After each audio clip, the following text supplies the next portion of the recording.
ஆன்மீகம்னு வந்துட்டா அதில் வந்து ஒரு செட் ஆஃப் பீப்புள் பயப்படுற ஒரு விஷயமும் இதுதான்.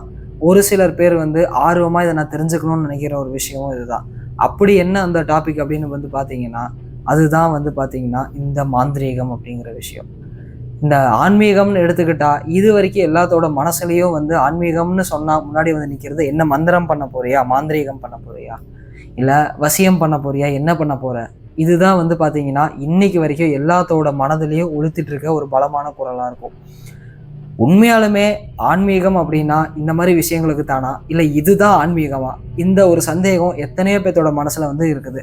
நான் பல வருஷமா வந்து ஆன்மீக பயிற்சிகள் பண்றேனே, எனக்கு ஏன் வந்து இந்த தெய்வங்கள் தேவதைகள் இந்த மாதிரி யட்சினிகள் மோகினிகள்லாம் என் கண் முன்னாடி வரமாட்டேங்குது? வாழ்க்கையில ஒரு முறையாச்சும் அதுங்களோட மந்திரத்தை சித்தி பண்ணி அதுங்களை பயன்படுத்தி நான் பார்த்துடணும். ஆனா நானும் தினமும் பண்றேன், எனக்கு ஏன் இதுக்கான அந்த ஒரு விடைகள் கிடைக்க மாட்டேங்குது? இந்த மாதிரி பல கேள்விகள் வந்து உங்க எல்லாத்தோட மனதிலையுமே வந்து இன்னைக்கு வரைக்கும் இருந்துட்டு இருக்கும். ஆனா கொஞ்சம் யோசிச்சு பார்த்துருக்கீங்களா, ஏன் இதெல்லாம் நமக்கு வந்ததில்லை? நிறைய வீடியோஸ் யூடியூப்ல வந்து நீங்க பார்த்துருப்பீங்க. உச்சிஷ்ட கணபதிம்பாங்க, மோகினிம்பாங்க, யட்சனிம்பாங்க, 64 இருக்கும்பாங்க. இதை வந்து இந்த மந்திரத்தை மட்டும் உருவத்தினா போதும் வசியமாயிரும்பாங்க. இல்லைன்னா வந்து வாராகி இருக்கும்பாங்க, பிரத்யங்கரா இருக்கும்பாங்க. இந்த மாதிரி அகோர தெய்வங்கள், காளி, அப்புறமா வந்து மயான காளி, இந்த மாதிரி விஷயங்கள் எல்லாமே வந்து முதல்ல நம்ம வந்து நீங்க வீட்டில் இருந்தபடி பிரயோகம் பண்றது சரியா? இல்லை, அதை நான் வீட்டில் இல்லைங்க, நான் தனியாக தான் இருக்கேன், நான் வந்து ஒரு மயானத்துக்கு போகிறேன், அங்கே போய் பிரயோகம் பண்ண போகிறேன் அப்படின்னா அதுக்கான முறையான கட்டுக்கள் உங்ககிட்ட இருக்கா? இல்லை, எனக்கு இதெல்லாம் பண்ணணும்னு ஆசையாக இருக்குது, ஆனால் இது எப்படி நான் பண்ணுறது அப்படிங்கிற விஷயத்தை வந்து தேடிட்டு இருக்கீங்களா? இல்லை, இது எல்லாமே உண்மையாலுமே இதெல்லாமே வேலை செய்யுமா, இல்லை வெறும்னே கட்டுக்கதைகளா? இதெல்லாம் எதுதான் உண்மை? உண்மையாலுமே நம்ம கூப்பிட்டா இந்த மோகினிகள் யட்சினிகள்லாம் வருமா? நம்ம இந்த படங்கள்ல பார்க்குற மாதிரி அவ்வளோ அழகாகவும் ஒரு கவர்ச்சிகரமாகவும் நம்மளை மயக்கிற மாதிரி தான் உண்மையாலுமே அதுங்க இருக்குமா? இதோட உண்மைத்தன்மை என்ன? அதை டீட்டெயில்டாக வந்து பார்ப்போம். கொஞ்சம் இந்த வீடியோ வந்து கொஞ்சம் முழுசாக பார்த்தீங்க அப்படின்னா உங்களுக்கு இதுக்குள்ளே இருந்து இந்த வசியம் பற்றின ஒரு கிளாரிட்டி ரொம்ப ரொம்ப வித்தியாசமாக உங்களுக்கு வந்து புலப்படும். ஏன்னா இன்றைக்கி வரைக்கும் எதையுமே நம்ம ஆல்ரெடி பேசி வச்ச மாதிரி இருக்க விஷயங்களை பேசுகிறதில்ல. ஒரு விஷயம் எடுத்தோன்னா அதோட புதுமையான ஒரு டைமென்ஷனையும் புதுமையான பெர்ஸ்பெக்டிவ் தான் நம்ம இது வரைக்கும் பேசியிருக்கோம். இந்த வீடியோவிலையும் நம்ம அதே மாதிரி தான் வந்து கவர் பண்ண போகிறோம். ஸோ இந்த வீடியோவை மிஸ் பண்ணிடாதீங்க. இந்த வீடியோவுக்குள்ளே ஒரு இடத்துல வசியம் உண்மையாலுமே பண்ணுறதுக்கான அந்த உண்மையான சக்தி வாய்ந்த மந்திரம் என்ன, அதோட ரகசியம் என்ன அப்படிங்கிறத நான் வந்து உங்களுக்கு சொல்கிறேன்.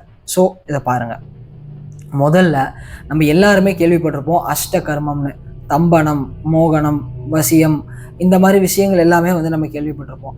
இது எல்லாத்துக்குமே வந்து பார்த்திங்கன்னா அஷ்ட கர்மத்துக்கும் அஷ்ட கர்ம மந்திரங்கள் இருக்குது. அதை வந்து முறையாக பல லட்சம் முறை உருவேற்றி பல நாட்கள் உட்காந்து அதுக்கான பூஜைகள் செஞ்சு அதுக்கான தெய்வங்களை தேவதைகளை வசியம் பண்ணி அதுங்களை வரவழைச்சு அதுக்கு படையல் போட்டு அதை வந்து வழிபாடு செஞ்சு அதை போற்றி பண்ணி அப்புறமா அதை சித்தி பண்ணி அதை பிரயோகப்படுத்தி அதை பிரயோகப்படுத்துறதுக்கும் ஒரு சில விதமான கட்டுப்பாடுகள் ஒரு சில வித கோட்பாடுகள் வச்சு இதை பண்ணி இதை சரியாக பண்ணால் வேலை செய்யலை, உயிருக்கே ஆபத்தாகுங்கிற அளவுக்கெல்லாம் இந்த மந்திரங்கள் இந்த மாந்திரிகம் வந்து வேலை செய்யுது. இதை ஆன்மீகத்தில் இருக்கவங்களுக்கு எளிமையாக எதுவுமே பண்ணாமல் கிடைக்கும். இதுதான் வந்து உண்மை. முதல்ல நீங்கள் எந்த ஒரு சித்தருமே சரி யாருமே வந்து நான் உட்காந்து இதுக்காக இவ்வளோ மெனக்கெட்டேன்னு சொல்ல மாட்டாங்க. நான் யோக பயிற்சிகளுக்குள்ளே இருந்தேன், எனக்கு இது கிடச்சிது, நான் இதை பயன்படுத்தினேன், இந்தா நீயும் வச்சுக்கோ பயன்படுத்திப்பாரு, இப்படி தான் வந்து சொல்லிட்டு போயிருப்பாங்க.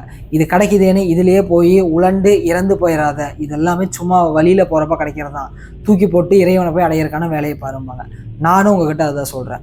நம்ம முருகன் யோகக்கலை பயிற்சிகள் பண்ணும்போது உங்களுக்கு நிறைய விஷயங்கள் உங்கள் உடலுக்குள்ள மனதுக்குள்ள மாற்றங்கள் ஏற்படுறதை நீங்கள் பார்க்கலாம். சில விதமான அந்த சித்திகள் அப்படிங்கிறது நம்ம சொல்லுவோம் இல்லையா, அதாவது பிரெயினோட ஒரு விதமான கெப்பாசிட்டி எதெல்லாம் லாக் ஆகிருக்கோ அது புதுசாக அன்லாக் ஆகும். இதுதான் வந்து பார்த்தீங்கன்னா உண்மையான சித்திகள்னு அர்த்தம். அது வந்து உங்களுக்கு அன்லாக் ஆனாலும் சரி, அடுத்து நடக்க போகிறது உங்களுக்கு முன்னாடியே தெரியாது, கிளியர் வயன்ஸ் ஆகிறது, இல்லை அப்படின்னா வந்து இன்ட்யூட்டிவ் ஸ்டேட்ஸ் வந்து ரொம்ப அதிகமாக வேலை செய்கிறது, இல்லை அடிக்கடி ட்ரான்ஸ் ஸ்டேட்ஸ் வந்து ஸ்கிப் பண்ணுறது. ஸோ இந்த மாதிரி விஷயங்கள்லாம் நடக்குது அப்படின்னா உடனே அதை வந்து ஒரு பெரிய அட்வான்டேஜாக எடுத்துக்கிட்டு நான் வந்து ஆன்மீகத்தில் கடை தேர்ந்துட்டேன் அப்படின்னு வந்து நினைக்காதீங்க. அதெல்லாம் ரொம்ப ரொம்ப ரொம்ப அடிப்படையான நிலைகள் தான். இப்போது இது எல்லாமே வந்து பார்த்திங்கன்னா போகிற வழியில் உங்களுக்கு வந்து கிடைக்கிறது தான். இதை தாண்டி நீங்கள் உள்ளே போகும்போது தான் வந்து பார்த்திங்கன்னா அடுத்த கட்டமாக வர்றது உங்களுக்கு இந்த அஷ்டகர்மங்கள். அதில் ரொம்ப ரொம்ப எல்லாத்துக்குமே பிடிச்ச ஒரு வார்த்தை என்னன்னு வந்து பார்த்திங்கன்னா வசியம் அப்படிங்கிற விஷயம். மோகினி வசியம், யட்சினி வசியம், உச்சிஷ்ட கணபதி வசியம், காளி வசியம், காலபைரவர் வசியம், பிரத்யங்கரா வசியம், இல்லைனா வந்து தேவி வசியம், இந்த மாதிரி நிறைய விதமான வசியங்கள் இருக்குது. எத்தனையோ கோடிக்கணக்கான வசியங்களை வந்து சித்தர்கள் சொல்லிட்டு போயிருக்காங்க. அவங்க வந்து பிரயோகமும் பண்ணி காட்டிட்டு போயிருக்காங்க. ஆனால் அவங்க பிரயோகப்படுத்தின விஷயங்கள் எல்லாமே வந்து பார்த்தீங்கன்னா ரொம்ப கஷ்டமாக இருக்கிற மாதிரி தான் வந்து எடுத்து வச்சுருப்பாங்க எல்லாமே.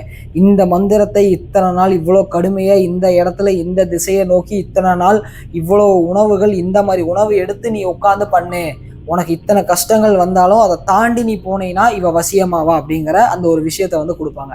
ஆனால் இது எல்லாமே நடைமுறை வாழ்க்கையில் இப்போ சாத்தியமானு கேட்டிங்கன்னா நம்மள யாராலையுமே அதை செய்ய முடியாது. ஏன்னா நம்மளுடைய மனதின் திறன் அதெல்லாம் தாண்டி போயாச்சு. இப்போது அந்த டைமில் இருந்தவங்களோட மனதின் வலிமை அவ்வளோ தீவிரமாக இருந்தாலும் அவங்களால பண்ண முடிஞ்சது, இப்போ பண்ண முடியாது.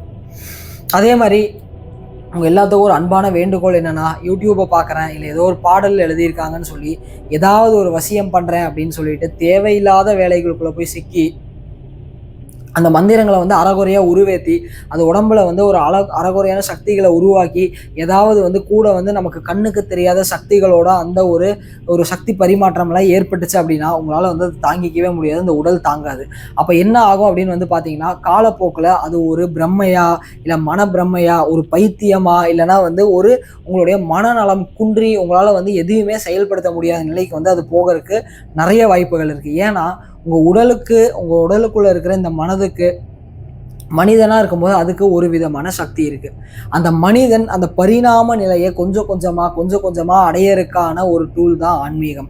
இந்த ஆன்மீகத்துக்குள்ளே நீங்கள் போக போக போக உங்களோட உடல் ஆட்டோமேட்டிக்காக பரிணாம வளர்ச்சிக்குள்ளே போகும். அப்போ இந்த உடலும் இந்த மனதும் பரிணாம வளர்ச்சிக்குள்ளே போகும்போது அதுக்கு ஏற்ற மாதிரி உங்களோட சக்தி நிலைகள் மாறுபட்டு அமைக்கப்படும்.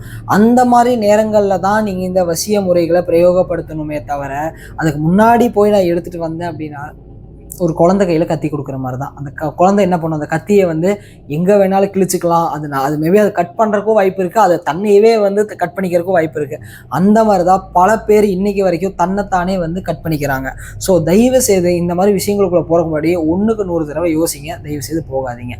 அப்போது இதெல்லாம் எதுக்கு சித்தர்கள் கொடுத்துருக்காங்கன்னா நல்ல விஷயங்களுக்காக கொடுத்துருக்காங்க. ஆனால் இன்றைக்கி காலகட்டத்தில் எல்லோரும் என்ன பண்ணுறாங்கன்னா நம்ம அதுக்காக தான் வந்து நம்ம கோயம்புத்தூரில் நம்ம கிளாஸே வந்து இந்த விஷயங்களை வந்து தாண்டி எல்லாத்தையும் கொண்டு போகணுங்கிறதுக்காக வச்சோம், அந்த விஷயங்கள்லேருந்து வெளியே எடுக்கிறதுக்காக. ஏன்னா இன்னைக்கு இருக்க பிரச்சனையே வந்து பார்த்தீங்கன்னா நிறைய பக்கம் வந்து செய்வினை, பில்லி, ஏவல், சூனியம், இந்த மாதிரி பிளாக் மேஜிக்லேயே வந்து பிளாக் நெகட்டிவ் இந்த மாதிரி விஷயங்களை தான் வந்து நிறைய வந்து வெளியே வந்து போகுது.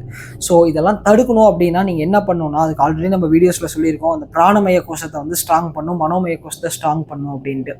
ஸோ அந்த வீடியோஸ் பார்க்காதவங்க அதை பாருங்கள். அதை பார்த்தீங்கன்னா உங்களுக்கு வந்து ஒரு பெட்டர் கிளாரிட்டி கிடைக்கும். இந்த இடத்துல உண்மையான வசியம் எங்கேருந்து ஆரம்பிக்குதுன்னு வந்து பார்த்தீங்கன்னா இந்த பஞ்சாட்சரத்துக்குள்ளே தான் அந்த மொத்த ரகசியமுமே இருக்குங்க. இதில் யனம சிவ அப்படிங்கிற இந்த மந்திரத்தை வந்து நீங்கள் எடுத்து சித்தர்களோட முறைப்படி வாசியால் நீங்கள் வந்து இதை வந்து சித்தி செய்யணும். நல்லா புரிஞ்சுக்கங்க. உட்காந்து யனம சிவன் சொல்கிறதுக்கு பேர் சித்தி கிடையாதுங்க. நீங்கள் 1 லட்சம் இல்லை 1 கோடி முறை சொன்னாலும் இது வந்து உங்களுக்கு வசியத்திற்கான சக்தியை தராது. ஆனால் சித்தர்கள் சொன்ன சூட்சம முறைப்படி இதுக்கான ரகசியம் நம்ம முருகன் யோக கலையிலையுமே இருக்குது. அதை வச்சு தான் நம்ம வந்து உங்களுக்கு பயிற்சிகளுமே வந்து கொடுக்குறோம்.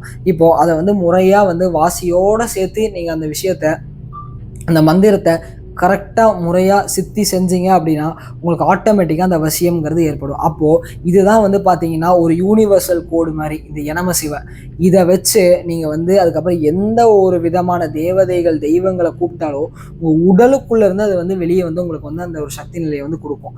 வெளியே இருந்து ஒரு சக்தியை உள்ளே எடுத்துகிட்டு வரக்கும் உங்களுக்குள்ளே இருக்க சக்தியை வெளியே எடுக்கிறதுக்கு ஒரு வித்தியாசம் இருக்குது இல்லைங்களா?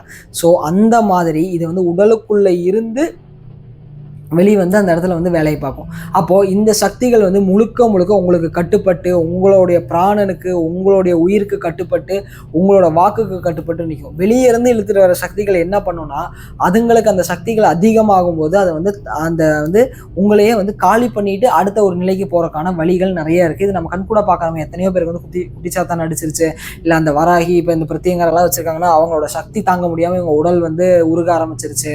இந்த மாதிரி நம்ம நிறைய கேள்விப்படுறோம்ல. ஏன் அப்படின்னா அதை கட்டுப்படுத்துறதுக்கான அந்த திறன், அவங்க எல்லாருமே இந்த உலகத்தில் வந்து நல்லது கெட்டது எதை எடுத்தீங்கன்னா இந்த 30 கோடி மாயாசக்திகளோ இந்த 6 கோடி மாயாசக்திகள் இருக்குன்னு வந்து நம்ம மாணிக்கவாசகர் சொல்லுவார். அது எல்லாமே வந்து கட்டுப்படுற ஒரே ஒரு விஷயம் வந்து பார்த்தீங்கன்னா உங்களுடைய அன்புங்கிறது. அன்புனா உடனே நான் பாசமாக இருக்கேன் போய் ஒருத்தருக்கு உதவி பண்ணுறேங்கிறது கிடையாது. அன்புங்கிறது ஒரு யூனிவர்சல் கோடுவேர்டு. இதை வந்து வள்ளலார் வந்து காரணம் இல்லாமல் அன்பு தயவு கருணை கொடுத்துட்டு போலீங்க. இந்த அன்புக்குன்னு தனி ஒரு டெஃபினேஷன் இருக்குது, கருணைக்குன்னு தனியே ஒரு டெஃபினேஷன் இருக்குது, கருணைக்குன்னு தனியே ஒரு டெஃபினேஷன் இருக்குது, தயவுக்குன்னு ஒன்று இருக்குது. இந்த அன்புங்கிறத எல்லாத்துக்குமே கோடுவிடும். இந்த அன்புங்கிறது உங்களுக்குள்ள வந்தா மட்டும்தான் இதுங்க எல்லாமே உங்களுக்கு ஆட்டோமேட்டிக்கா அவசியமாகும். உட்காந்து நான் வந்து 1008 தடவை மந்திரம் சொல்லணும், இல்லை 10,008 தடவை சொல்லணும், லட்சம் தடவை சொல்லணும், படையல் போடணும், கூப்பிடணும், வரணும், போகணும், சுத்த பத்தம் எதுவுமே கிடையாது. உங்களுக்குள்ள அந்த அன்புங்கிற அந்த ஒரு நிலை, நான் சொல்றது நல்லா காதில் வாங்க, அன்புங்கிறது ஒரு நிலை.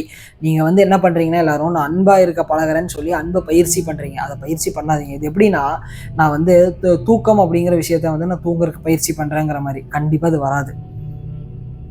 தூக்க மாத்திரை நீங்கள் போட்டாலுமே அது வந்து ஒரு இயற்கையான தூக்கம் கிடையாது, ஒரு இல்யூஷனரி ஸ்லீப் தான். அதே மாதிரி தான் நீங்களும் என்னதான் 10 பேத்துக்கு போய் உதவி பண்ணாலும் சரி, இல்லை நீங்கள் எல்லாத்து மேலேயும் பாசம் காட்டினாலும் இது எல்லாமே வந்து தூக்க மாத்திரை மாதிரி தான். ஒரு விதமான ஒரு இல்யூஷனரி ஒரு அன்பு தான் நீங்கள். ஆனால் உண்மையான அன்பு எப்போ வரும்னு பார்த்தீங்கன்னா ஆன்மீக பயிற்சிகள் உள்ளுக்குள்ளே வந்து கொழுந்து விட்டு எரி அந்த மூலக்கணல் மேலே ஏறி அது வந்து குளிரும் போது உங்களுக்கு வந்து அன்புங்கிற நிலை வந்து உங்களுக்குள்ளே வந்து வெளிப்படும். அந்த நிலை என்னைக்கு வெளிப்படுதோ அன்னைக்கு தான் வந்து உண்மையாலுமே இந்த தம்பனம், மோகனம், வசியம், மாரணம், இந்த வேடனம், வித்வேடனம் இது எல்லாமே உங்களுக்கு வந்து வேலை செய்ய ஆரம்பிக்கும். அப்புறமா வந்து பார்த்தீங்கன்னா நீங்கள் என்ன நினச்சாலும் அது நடக்கும், என்ன கேட்டாலும் கிடைக்கும். ஆனால் அந்த நேரத்தில் நீங்கள் எதையும் நினைக்கவும் மாட்டீங்க, எதையும் கேட்கவும் மாட்டீங்க. இதுதான் வந்து இந்த இயற்கையோட ஒரு அழகே. ஸோ இப்போ நம்ம நீங்கள் அளவுக்கு மீறி கேட்டுகிட்டே இருக்கும்போது அது கொடுக்காது. என்றைக்கு நீங்கள் இதெல்லாம் எனக்கு வேண்டான்னு தள்ளிட்டு அமைதியாக போகிறீங்களோ அன்றைக்கி எல்லாத்தையும் கொடுத்து இந்தா இப்போ நீ தகுதியாக நாள் யூஸ் பண்ணி பாருங்க. ஸோ எப்போவுமே வந்து எந்த ஒரு விஷயத்து மேலேயே ஆசையோ பிடிப்போ பற்றோ வச்சுட்டு எனக்கு இந்த விஷயத்தை வசியம் பண்ணும், இந்த தேவதை எனக்கு வேணும், இதை வச்சு நான் இத்தனை சம்பாதிக்க போகிறேன், இதெல்லாம் பண்ண போகிறேன்னு வந்து தயவு செய்து இருக்காதீங்க. அதெல்லாம் தாண்டிட்டு எனக்கு இறைத்தன்மையை நோக்கி நான் போகிறேன், எனக்கு இறைத்தன்மை தான் வேணுங்கிறதையும் விட்டுட்டு நீங்கள் உங்களுக்கான பாதையை கொடுத்துருக்காங்க. இந்த ஒரு பிறப்போட நோக்கம் இந்த ஒரு ஆன்மீக வாழ்க்கையில் பயணிக்கிறதுன்னு நீங்கள் பாட்டுக்கு அடுத்தடுத்த படிகளை மட்டும் எடுத்து வச்சுட்டு கடைசியை பார்க்காம நேராக போயிட்டே இருங்க. உங்களுக்கான அந்த கதவு திறக்கும். நீங்கள் நினச்சி பார்க்காததெல்லாம் உங்களுக்கு அந்த இடத்துல கிடைக்கும். ஸோ இனிமேல் இந்த மாதிரி சில விஷயங்களை பற்றியும் நம்ம ஜென்ரலாக பேசுவோம். ஸோ காத்திருங்கள்.